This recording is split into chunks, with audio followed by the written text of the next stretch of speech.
এটা তো আল্লাহর ইচ্ছা। এটা তো জন্মমৃত্যু বিয়েতে আমি অলওয়েজ বলি যে এটা আসলে লেখা থাকে, ভাগ্যে যে আছে সেই থাকবে।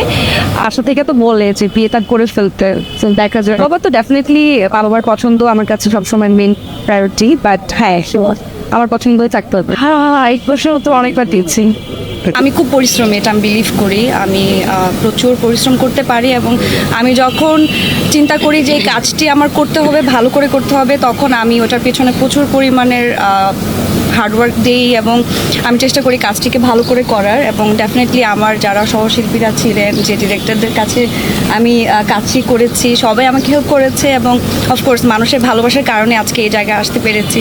সো এই সব কিছু মিলিয়ে আজকে আসলে এতগুলো কাজ হয়ে গেছে। হাত পা কাঁপছে যে মানুষগুলোর সাথে এতদিন কাজ করেছি, সেই মানুষগুলোর সাথে হয়তো দেখা হবে, কিন্তু যে পরিবারটা তৈরি হয়েছে আমাদের, আসলে আমাদের সিনের বাহিরেও আসলে আমাদের খুব দারুণ সম্পর্ক তৈরি হয়েছে প্রত্যেকটা চরিত্রের সাথে। আমার ভীষণ খারাপ লাগছে এবং এই খারাপ লাগার অনুভূতিটা আমি ক্যামেরার সামনে প্রকাশ করতে চাই না, কারণ এটা একান্তই নিজে। কারণ দিন শেষে আমি খুবই সাধারণ একটা মেয়ে এবং যেটা হয় আমি খুবই আবেগী এবং আমার মনে হয় যে আমার পরিবারে যতটুকু টাইম আমি স্পেন্ড করি তার থেকে অনেক বেশি সময় মনে হয় আমি আমার কাজে স্পেন্ড করি। তো এই কাজে যে মানুষগুলোর সাথে আমি সবসময় কাজ করি তারা আসলে আমার লাইফে খুবই খুবই ইম্পর্টেন্ট একটা চরিত্র হিসাবে কাজ করে।